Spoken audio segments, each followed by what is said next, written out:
if we may.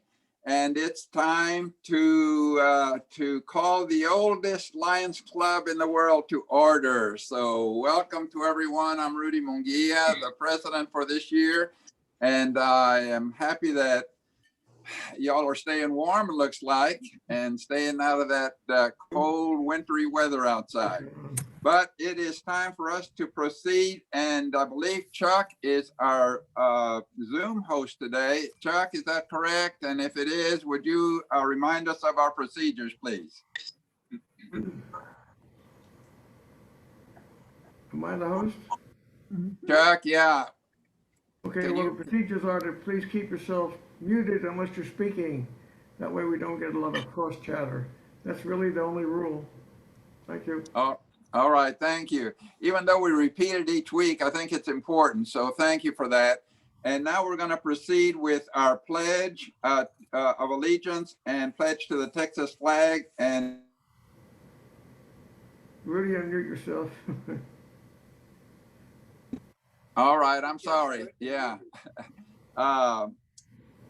So now we're going to proceed with our Pledge of Allegiance and pledge to the Texas flag, and past President Scott Hendricks will lead us. So as you're able, would you please stand, and then we'll have Scott lead us in our pledge. Hang on. Do you want me to put it up, Chuck? Get the flags up. Come on, flags. Come on, flags, where are you?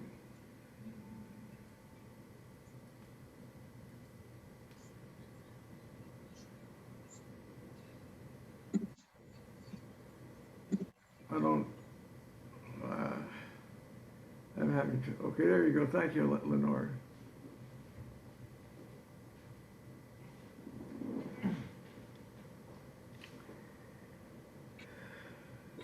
Scott, if you're ready. I'm sorry, I didn't realize I was muted. I went through the whole pledge. Let's try that again. All right, I'm going to stay seated because it's easier. Okay, all right, Pledge of Allegiance.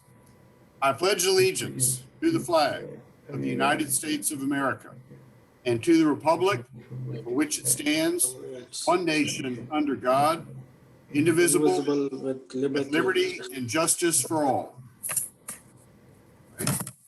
Now, honor the Texas flag. I pledge allegiance to thee, Texas, one state under God, one and indivisible. Yeehaw! All right, thank you, Scott. All right, let me find my comfortable chair here.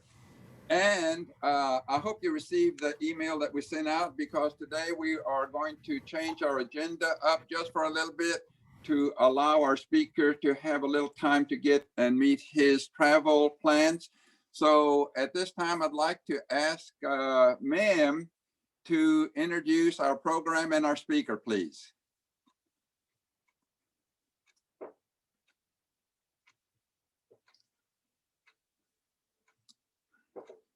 Ma'am, are you? All right, here I'm. It's difficult to unmute for some reason. Okay. I'd like, Rusty is our youngest of three sons. As you may have read, he is a graduate of Texas A&M. Upon graduation, he took and passed on the first occasion the CPA exam. So he was destined to serve in public accounting for 2 years. After those 2 years, he decided that 16 hours a day to work to a partner and then to work another 16 hours a day wasn't his thing. So he went into the private golf industry and sold golf subscriptions and golf software packages to private country clubs and golf clubs. That lasted about 30 years, 25, 30 years. And now he's recently, he has gone into real estate investment. And he's going to tell us a bit about things that I never knew about before.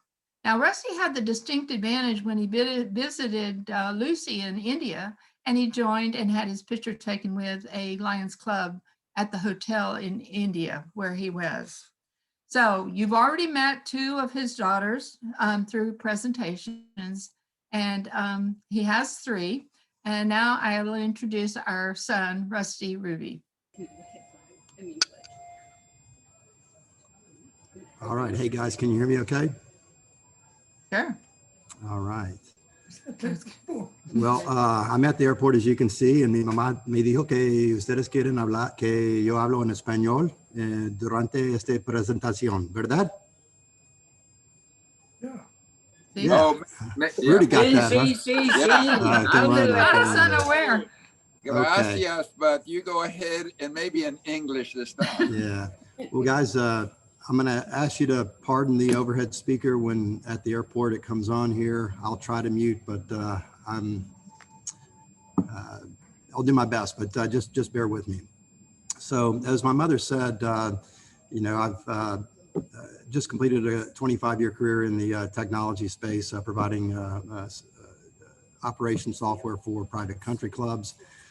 About 10 or 15 years ago, you know, probably around the time that the market was crashing, I was trying to figure out, you know, what to do with my money and all the that 401k, that IRA, all the savings that we've all been told we need to do, and started doing some alternative investing in real estate. And to some people, alternative investing sounds a little bit scary because it's not mainstream, but I really think there's some great opportunities and would encourage you guys to educate yourselves on all the different opportunities there are with alternative investing.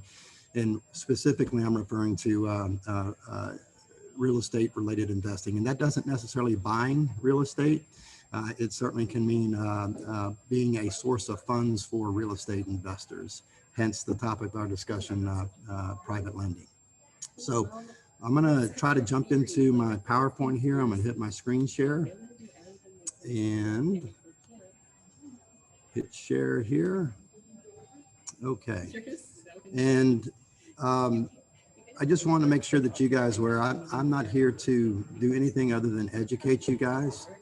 Okay, that's my sole purpose, and I'm really passionate about doing this.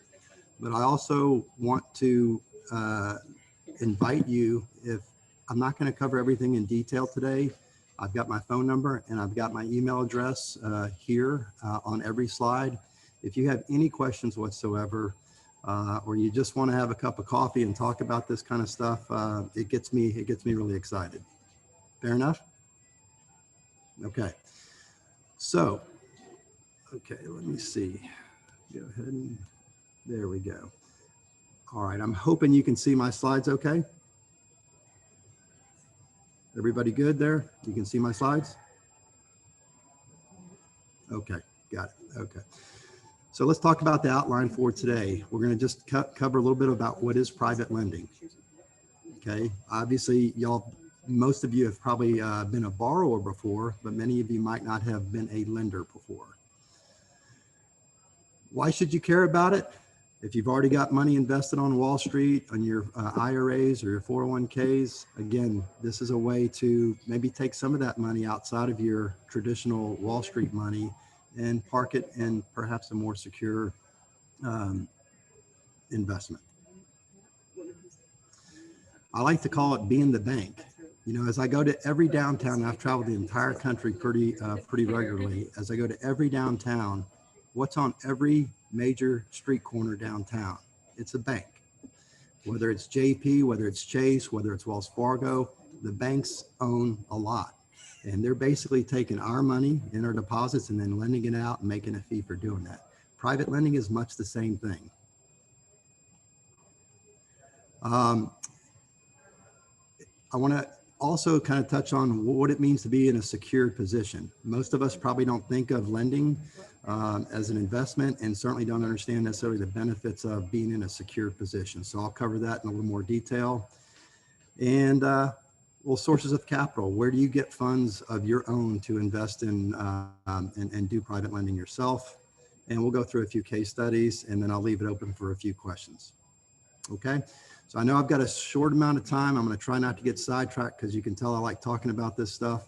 So basically the concept behind private lending, as we're going to talk about today, really revolves around helping in most cases, local real estate investors to be able to turn ugly houses, perhaps like this, into pretty houses like this. So one of the advantages that's kind of not a financial advantage of being a private lender is to help rebuild the communities. All across Austin and other communities, there are old and ugly vacant houses such as this, that with the right real estate investor flipper and with our funds, they can really help turn the community around. So what is private lending? It's nothing more than a process that occurs when a private lender, me, you, etc., makes a loan to a real estate investor. Bear with me, I'm going to try to mute that. Antonio Cabo, please return to checkpoint.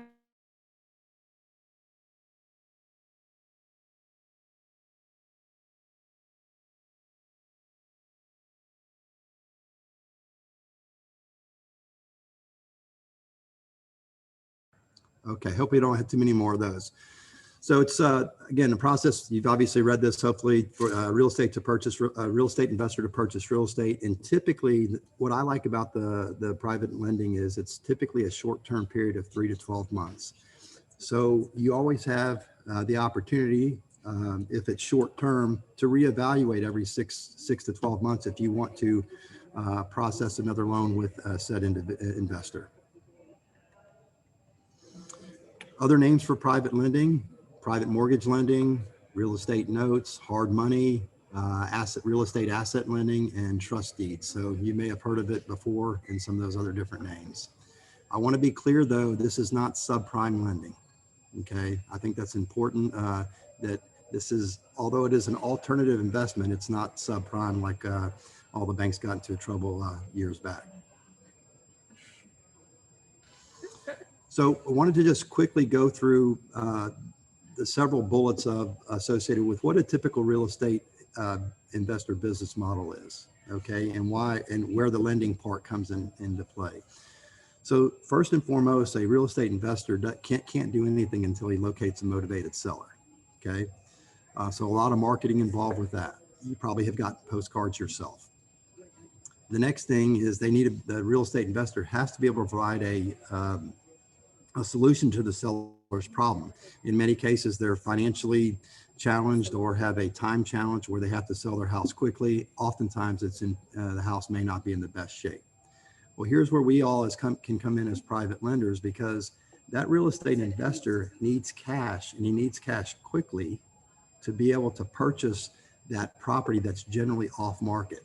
So the speed of closing out on that transaction is very important.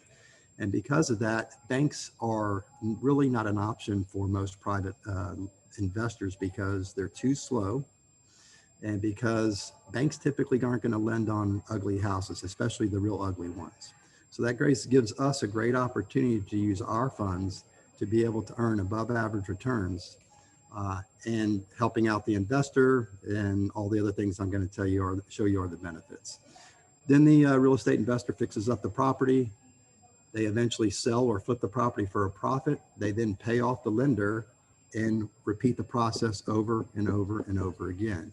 And in the end, it really creates a win-win situation for all parties involved. The seller gets out of a sticky situation and sells their property. The investor has the opportunity to invest and hopefully turn a profit.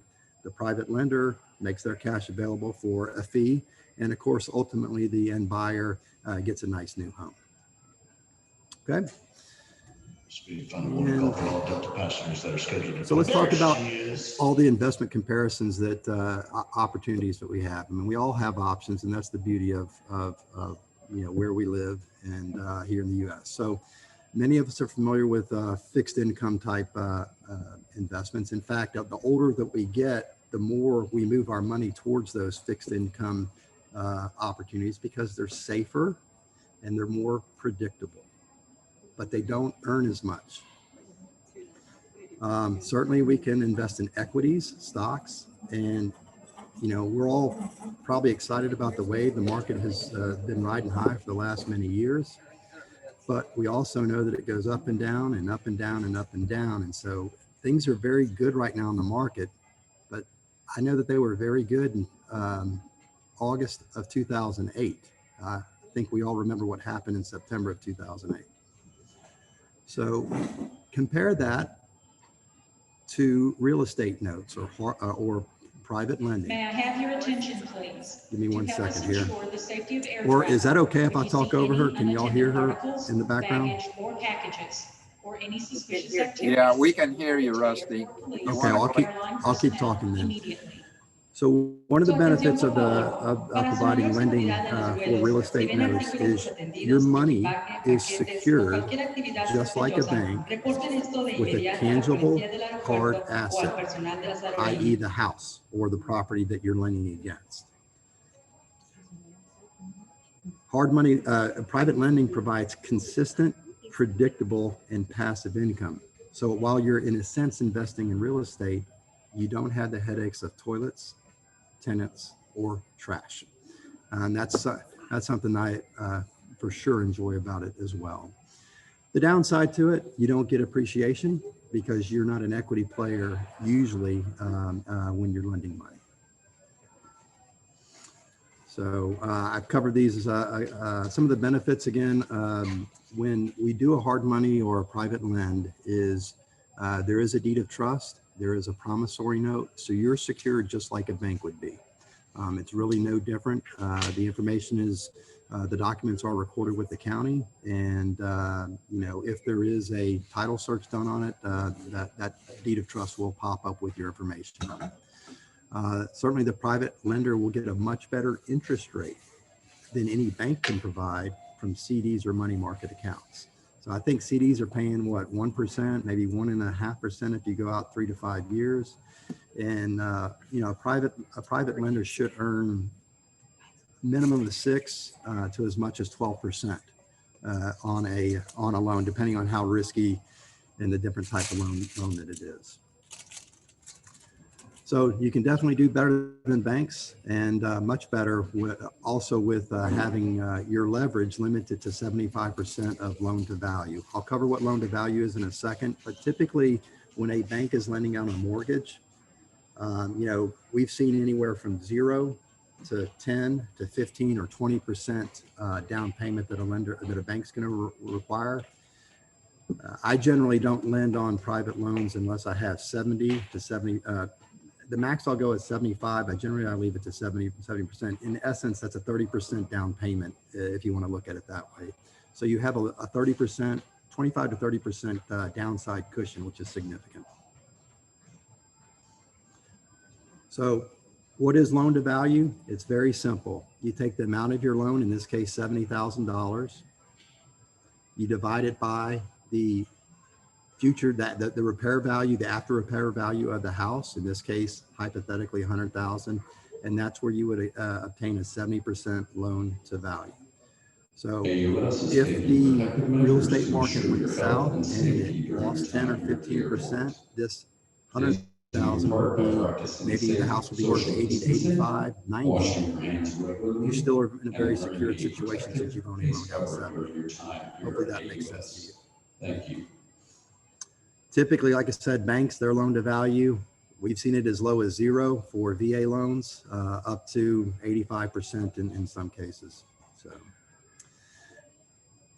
and we talked about the private lender already. And I always look at it this way.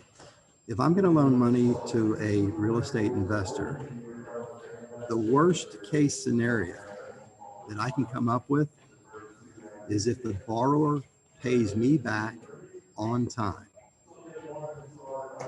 Because guess what? If the borrower doesn't pay me back on time, I have the opportunity of taking the property, hopefully at a 70% loan to value or a 30% discount. That's a great situation to be in. Now, do I want to be in the foreclosure business? Absolutely not. But it's a very secure position, and I feel very comfortable in doing so. So this is actually an old real estate note that I was a lender on. You can see I took money out of my IRA, and it was very simple, $25,000. It was a 9% per annual return. and I got monthly interest payments of $187.50.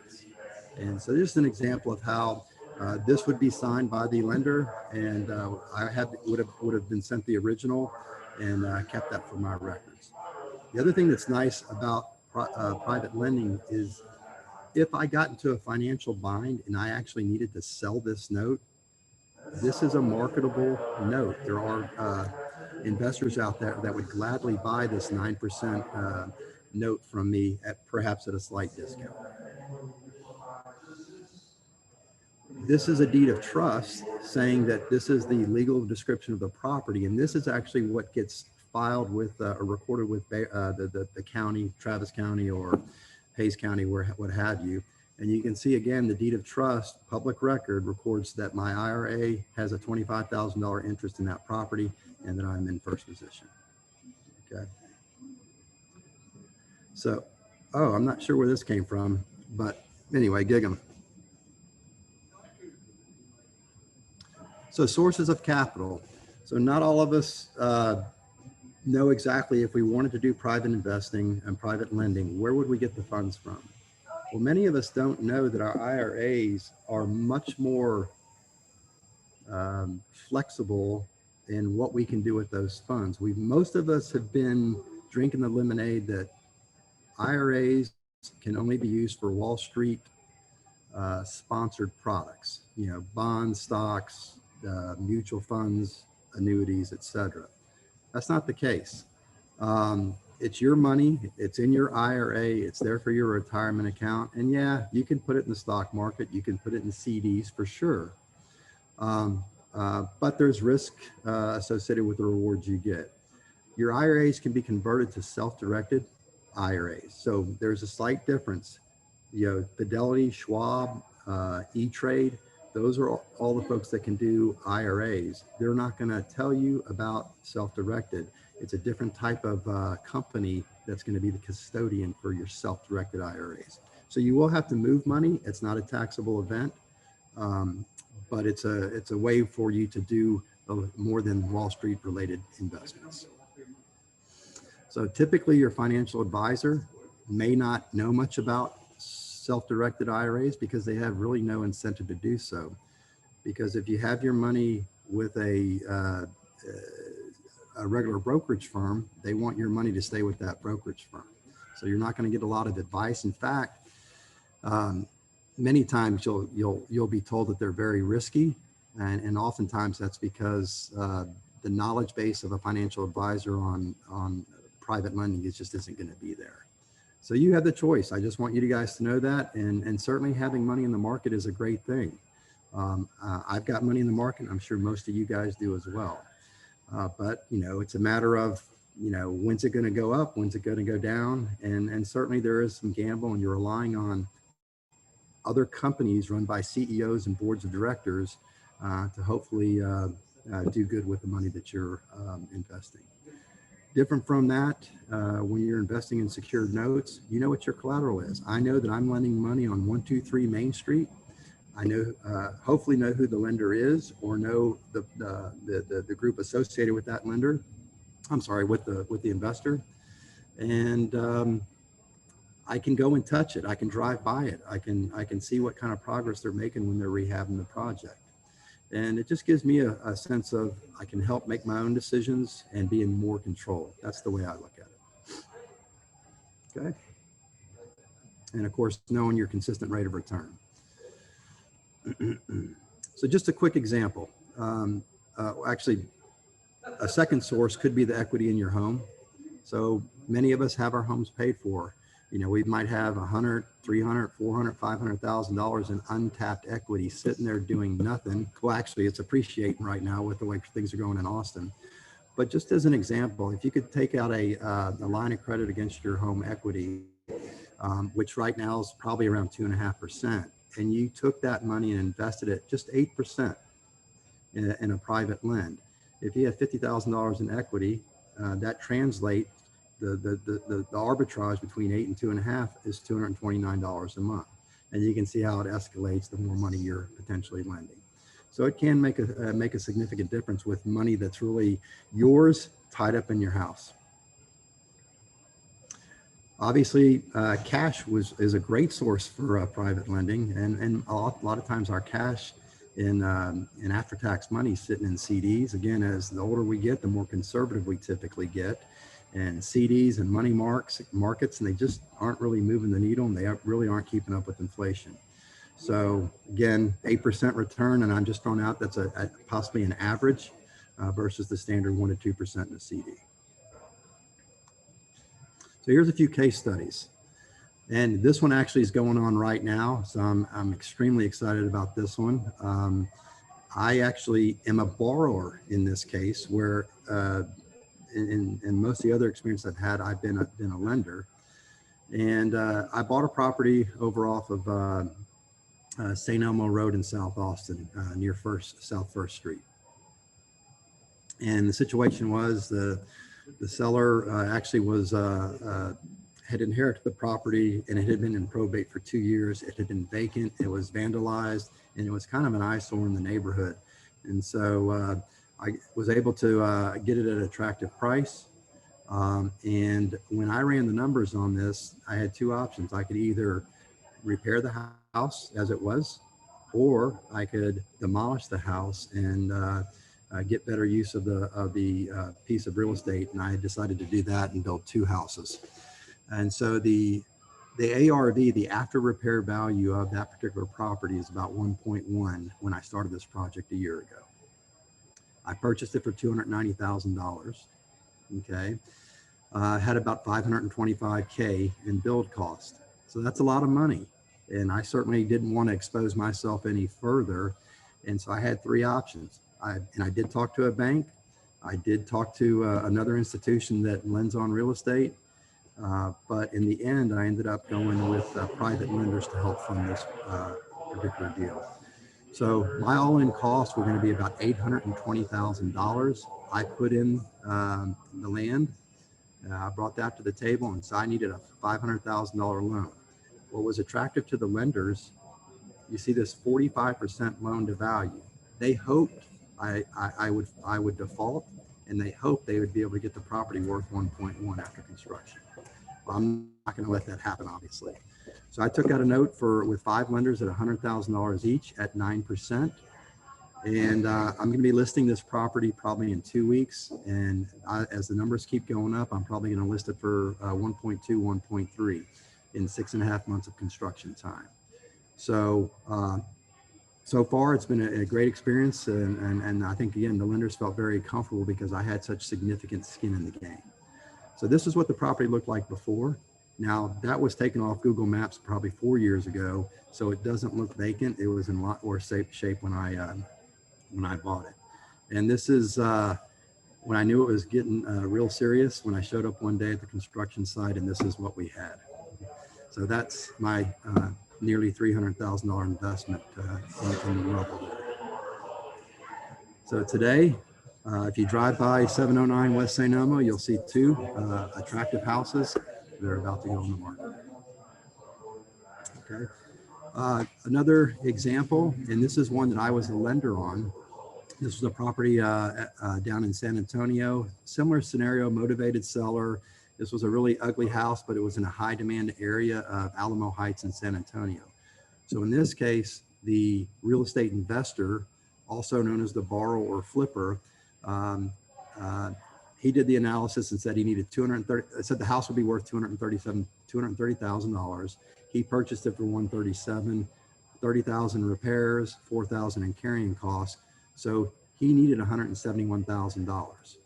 So I was able to lend not quite 171. I wanted him to put skin in the game. So he put in 16,000. I put in 155 at I think it was like an 8.5% return. And in about 3.5 months,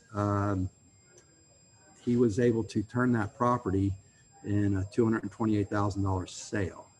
So he almost sold it too quickly. My money wasn't tied up quite long enough, but I still made a nice, it actually took 4.5 months. So if you take the $6,200 that I earned, annualize it, it's a 10.67 return. And again, I felt safe. I felt secure that my money was, had a lot of insurance attached to it, so to speak.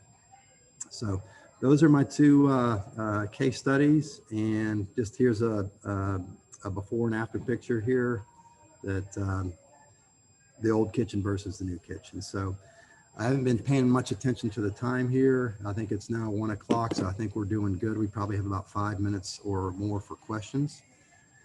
So I'll open that up. Yeah, Leonor, and thank you very much, Rusty. That's very informative and a little bit more than pocket change that we're talking about, but still good investment opportunities. Yeah. Leonor, can I ask your help again to help with the questions? Yeah, let me just mention one thing there, Rudy, as far as pocket change goes. The first loan that I lent was at $25,000. Okay. So, and I've seen there are opportunities if you were interested in getting into this, you can lend up to as little as, $1,000 on certain types of loans.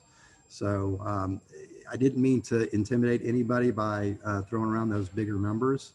And when I introduced this to my parents a few years back, they were a little bit unsure and like, okay. So to get them more comfortable, we did a joint loan together, and I put in 2/3 of the loan and they put in 1/3 of the loan just to get their feet wet to see if this was a investment vehicle that they would want to do going forward.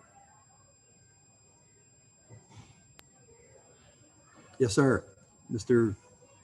JP. Yes, I'll unmute. Thank you, Rusty. It's exceptionally intriguing discussion that you present. I've heard some about this kind of activity, but I've always been concerned about the tax implications of playing with your IRA. And you introduced this self-directed IRA. And you mentioned maybe the broker is not real excited about discussing that with you. Are there sources for getting more information about how to make that work and avoid any tax implications? How about we go get a coffee? I'd love to tell you what I know. And I'm not connected with any type of self-directed IRA company, but I would love to educate you. Well, might be able to do that. Thank you very much for your presentation. Very educational. Yeah, thank you.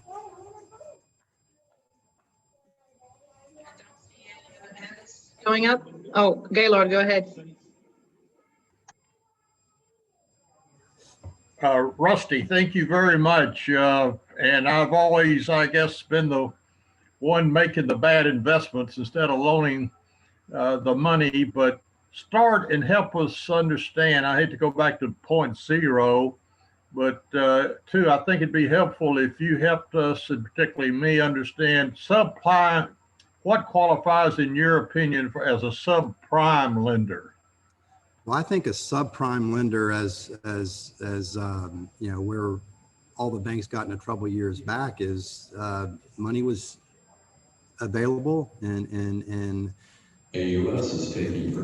borrowers were not being properly qualified, or there was exceptions too, because the real estate market kept going and going up and up and up, kind of like it is right now, and the banks were taking unnecessary risk on unqualified borrowers. I mean, there were loans made out there. They called them no doc loans. Almost if you could fog a mirror, you could get a loan. And, and that's where people got into trouble, because as soon as they had a dip in employment and they couldn't cover their loan and the real estate values were going down, they were just, there was no other option other than foreclosure. So. Thank you. And I guess the next question is, it's very important to be able to properly appraise and evaluate the property. Yes, it is. And do you use an appraiser, or your experience now? But how about us? Any experience? Yeah. So what generally will happen is a couple of ways that you can accomplish doing your due diligence and underwriting a property. Is the best scenario is to have access to MLS like the realtors do, which most of us do not have that access. But generally speaking, a borrower should come to the table and present to the potential lender a loan package, or a funding opportunity is what we call it. So where I would present the property, like I did with my lenders, I presented the property on a 2-page kind of executive summary, identifying the comparable sales of new construction homes in that particular neighborhood over the last 6 months to get somebody comfortable on the after rehab value. And that's really the whole point of you got to get the right ARV for sure.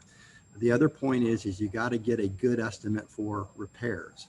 New construction's probably a little bit easier because you have a builder that's qualified that's going to put together a proposal for that. Sometimes the rehab on a fix and flip, there's a lot of gotchas lurking behind the walls that you don't know until you get in there. So again, that's back to that 70% ARV and why it's so important to have a significant cushion. But there are online tools besides the multiple listing services. And certainly if you have somebody, a friend or colleague that's, you might cut them in on the deal somehow, some way, if they're a realtor, to provide you with comparable independent broker price opinion is what it's called. And there's some other online tools like Propelia.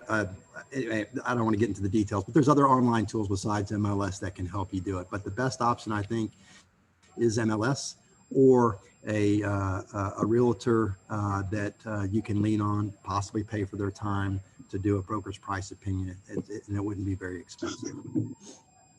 Hey, Rusty, I have a question. This is Scott Hendricks. If you can stand my chosen backdrop. You just changed that, didn't you? I just changed that. They're myself and 2 others on the meeting have common ties back to the TSIP marching band, and a few others here who are partisans of that school over in Austin. But anyway, I'm kind of a peer of yours in this business, sort of tangentially. I'm already planning to send you an email because I would love to sit down and maybe pick your brain a little bit. I need to learn more about it. But I'm curious, where do you land? Comment a little bit about where you see or what differences you see in the Austin market for private lending versus any other markets in Texas or elsewhere where you have done this. What are some of the differences you're noticing? Well, I've kind of done lending in a variety of areas. Most of my residential lending has been in the San Antonio MSA and the Austin MSA.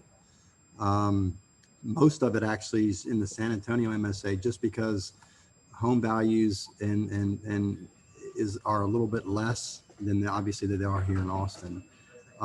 In addition to that, Scott, I've done currently have a couple loans outstanding on commercial properties, which is a whole nother can of worms. But the returns are good and the loan to values are actually lower, which is, more insurance for me. Just to give you an idea, I am one of several lenders on a property in Indianapolis, Indiana at the Rolls-Royce dealership in Indianapolis. I don't know why it happened to be a car dealership, but nonetheless, this particular business owner needed some cash to do a restructuring of his company, and it just was something I was willing to take the risk on, and so far it's been good.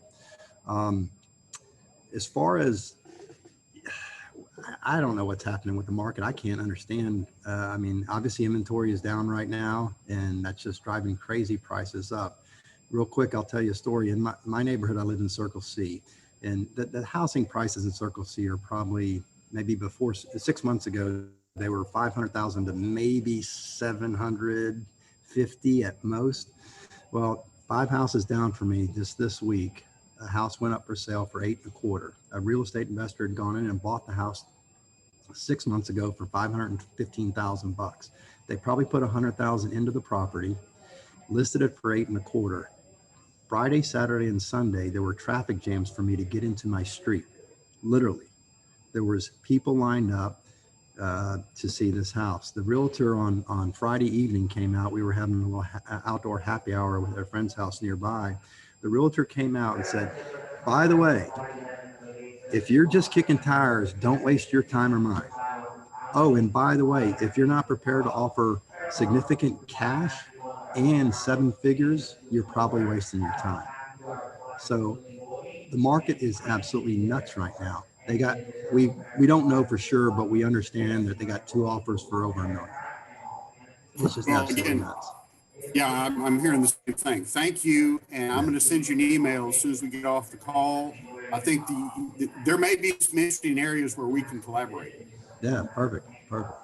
Rusty, let me interrupt. What does your time look like? We don't want to cause you to Yeah. be late. Well, good. I appreciate you asking. I've actually just got a text saying my flight's going to be 30 minutes late. So I'd be happy to take more questions if it works with y'all's schedule. Okay. Could we have maybe 1 or 2 more questions? If someone is there wanting more information. Roberto, do you want to ask a question? Yeah. Go ahead, please. Yes. First of all, I'm going to say Gigamaggies. All right, dig 'em. Class of 60. All right, 91. But how is it different from your home loans where retired people get a home loan and then they to fix their house and do things? How do they turn around and invest it or what? Well, so let's say that you've got significant equity in your home, and that equity, you're getting hopefully some appreciation in the home, but you have the opportunity to take a line of credit against your home's value and pull that money out and invest it in it as a lender and make the spread between what your bank's going to charge you for the home equity loan, which is probably around 2.5%, and maybe you can lend it at 8.5%, and you make a 6% spread on the bank's money. But that's certainly, people do that all the time. I'm not necessarily advocating that you do that because there's something to be said for having your home paid for and having no debt against it. So I don't know if I answered your question though. Yes, Correct. yes. So you could partially pay, you could take a $200,000 loan and invest $100,000. Absolutely. So Absolutely. you could still, I just want to know that you could, Yeah. and then you would be tax-free if you put in an IRA. Well, if the money's in an IRA account, you could do that. There are some rules associated with IRAs. I don't think you would be able to borrow against your equity in your house and move that money into an IRA and then subsequently lend it out. I think that would be not an arm's length transaction, because you as the individual would be funding into your IRA, and obviously there's limitations of how much you can put in IRA each year. So there are some limitations. Okay. There are some limitations. I'd be happy to talk with you about those. I don't know obviously all the answers, but certainly could get the answers for you. Okay. Thank you. Yeah. Yeah, Rusty, if I may ask a question, everything seems like you really have to know what you're doing, and there are rewards in the investment. But is there a worse scenario for a lender? Yeah, there is. I mean, so let's say that you lend money out to a borrower, and the borrower doesn't pay. Well, let me go back to that example when you saw the house that I bulldozed. Let's say if I stopped making payments after that thing was bulldozed, and I took that $500,000 that I borrowed and I went down to Mexico and never came back. So the lenders now have a raw lot with a bunch of trash on it, and they're going to be upside down for a period of time until that lot gets cleaned up, and then until it gets rebuilt. So you still have that dip in value. Same thing goes if you're doing a lend on a rehab project. If I would have just rehabbed that project and not bulldozed it, when I gutted it, there would be a dip in value for 30, 60 days until I rebuilt it back up. So But as a lender, I don't think you want to get into the business and with the expectation to foreclose. There's another opportunity.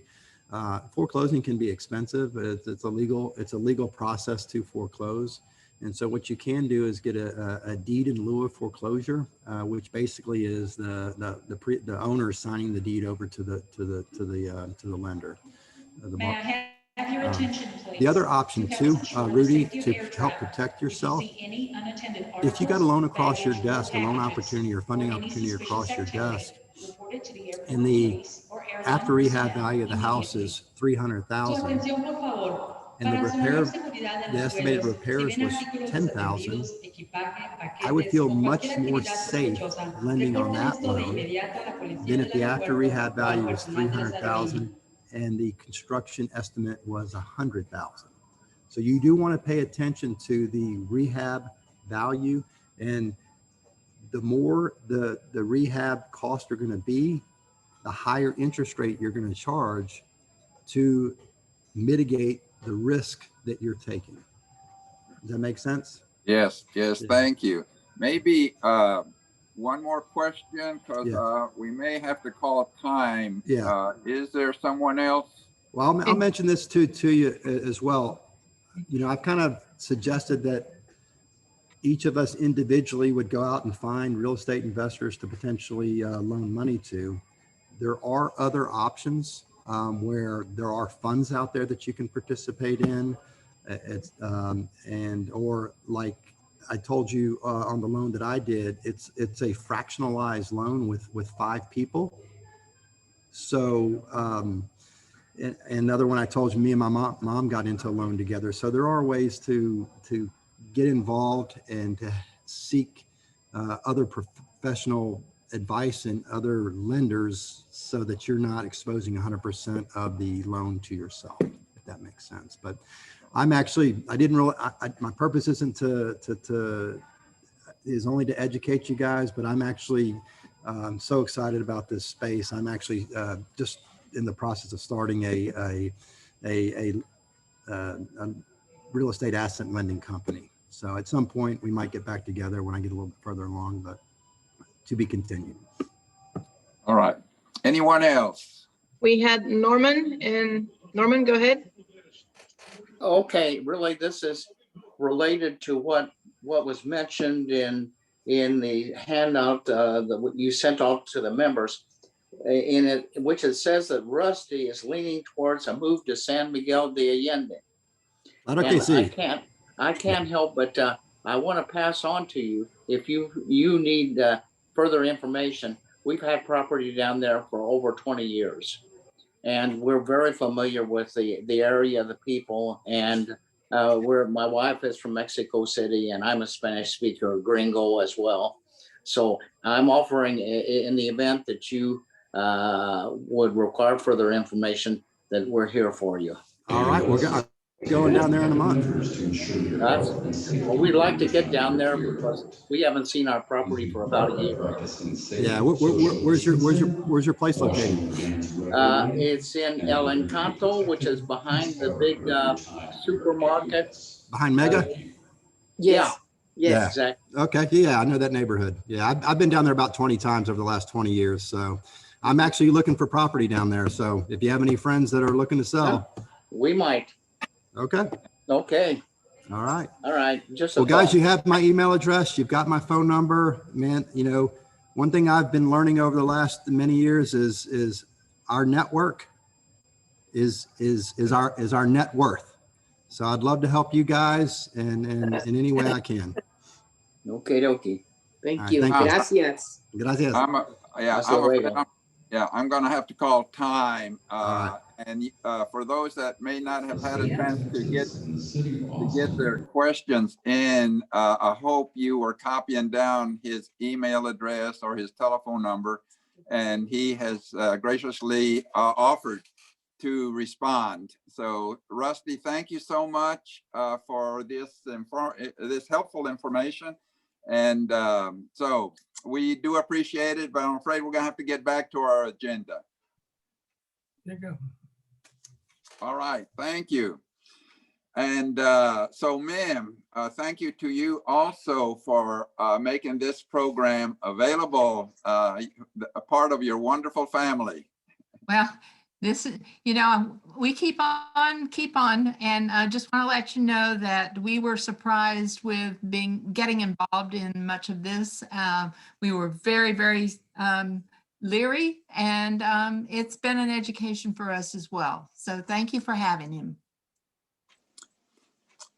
Okay, yes, thank you. Leonora saw that email or that chat.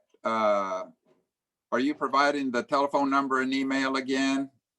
Yeah, I'm writing it on the chat, but I'll send it to everybody by email. So that way you have it. And maybe Rusty, if he's okay with that, maybe he can share his presentation as well. I'll ask him. All right. In any case, this is all recorded. You can watch it on YouTube. I'll send you the link as well. There we go. Thank you. All right. Well, if we might just quickly get back to the agenda, do we have any guests today that we would like to recognize? Okay, I'm not seeing. Okay, Bill. I see Bill's hand up. Bill?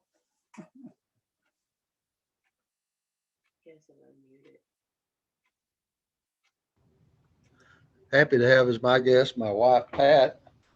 She was free to join us today, so. All right, thank you for joining. Hi. Thank you. Yeah, thank you, Bill. Thank you, Pat, for joining us today. Any other guests? That may be it. Okay. We have a new person that has a beard. He says that he calls himself Alan Ford, but we can actually see him now. Is that Alan Ford? Oh, wow. Okay. I see. He just ran away. Let me spotlight him for you guys. There he is. Show your beard. There he is. All right. Looking good. All right. Well, let me a couple of announcements that I just want to share. Next Thursday is we will have our next board of directors meeting after the regular meeting, and our meeting.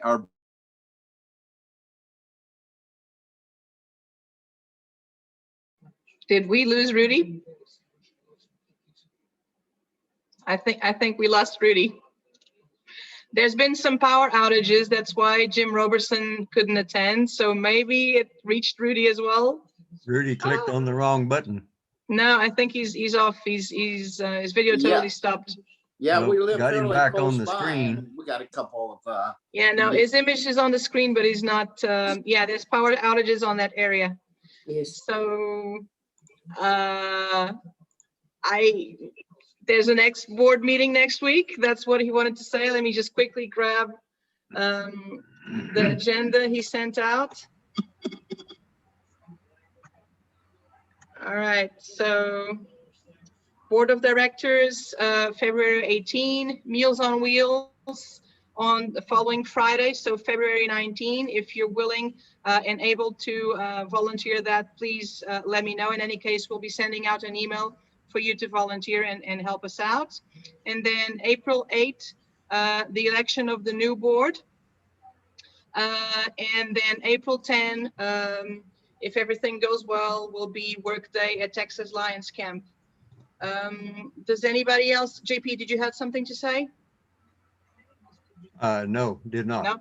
Okay. Does anybody else have? Yes, Gaylord.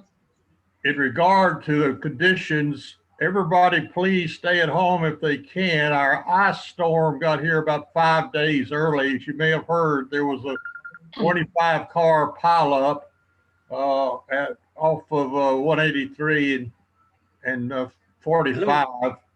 And either the weatherman is surprised. This was supposed to be Sunday night and Monday, but it's very treacherous. And they have said they don't think it'll get over 35 to 38 degrees till next Wednesday. So everybody, please be careful. It's gonna be chilly.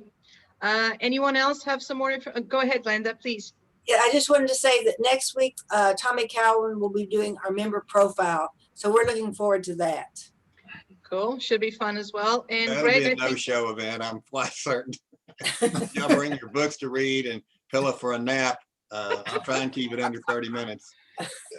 Greg, I Thank think you. that you have your, the next meeting is yours. I mean, you're the, yeah. I do, as many of you, or maybe all know, I'm a proud puppy raiser for Leader Dogs for the Blind. I think currently the only one in Texas. We're currently raising future leader dog Daisy, who is now a 10-month-old yellow lab. For those of you who don't know, Leader Dog was actually founded in 1939 by 3 Lions Club members in the Detroit area. And since that time, Lions have been dedicated ambassadors and loyal supporters of the Leader Dog mission. And in fact, Leader Dog has a team dedicated to working with Lions clubs. Lion Beth Slade, who is the director for philanthropy for Lions Engagement, will join us next week to give us info and updates about Lions and Leader Dogs for the Blind. The message that you get with the meeting info will include some links that she encourages you to explore before the meeting. She hasn't had great success with sharing videos during presentations, and it takes up time that she can be talking and answering questions. So would encourage you to explore those a little bit, and she'll be ready for your questions. Thank you. Sounds like a Leonard, great, yes, go ahead. I have Rudy on the phone now with my speakerphone, so maybe he can maybe he can finish up the call. Let's try that if he wants. Let's try. Go ahead. Yeah, can you hear me okay, Leonor? Yes, we can. Yes, all right. Well, we've lost our power here in our home, and so I apologize for that. Now it's virtual and invisible from Rudy, but at least we have the audio. I hope that, and thank you, Greg. I heard your announcement for next week's program. And the only other announcement that I did make, and maybe Lenore did make it, has to do with the Meals on Wheels. That's a week from tomorrow, and that's just as a reminder for those that might be able to join us a week from tomorrow, February the 19th. So, and with that, unless there are other items or other things to bring up for our meeting, Leonard, can you see anyone with a hand up or anything? No, we pretty much, before you called JP, I went ahead and asked anybody that if they had something to share. So we went ahead and did that. Nobody else has their hand up. Rudy, you indicated about birthdays. I don't know if you had any to share or not. Yes. Let me take a moment to share birthdays. Today's a birthday. I don't know if Shirley Dillman is joining us today, but today, February the 11th, is Shirley Dillman's birthday. Jim Overton is having a birthday on February the 13th. And then on Valentine's Day, February the 14th, a friend we've not seen in a while, Rosie Babin. Rosie Babin is having a birthday on Valentine's Day. And then on the 15th, another friend we've not seen in a while, Cliff Barkley, February the 15th, Cliff Barkley. So happy birthday to all these Lions, and may you enjoy many, many more. So, and that completes the agenda. And thank you to everyone that joined us today, especially to Mim and our speaker, Rusty. And to Scott for leading us in the pledge. So there not being any other item for business, this meeting is now adjourned. Thank you very much. Thank you, Rudy. Thank you so much. Tommy, did you want to say something? We can't hear you. Turn your microphone on. I'm just messing with JP. I've enjoyed looking at your phone. Great phone, but I don't know what you're trying to do. That's the best view you've ever had. I think must have been. you use the phone every week. I think that was the perfect end of meeting. I agree. Lenore, Yes. Roberto, go ahead. You're gonna send us the email for Rusty and. Yes, I'll send everybody the email for Rusty and his phone number, and I'll also ask Rusty if he can share his presentation. But in any case, everything's been recorded, and you will receive the link to YouTube where you can watch the presentation again, and you can take screenshots, okay? Okay.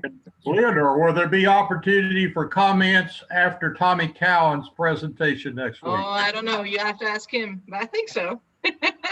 I'm pretty sure the sheriff's going to be looking at some of this.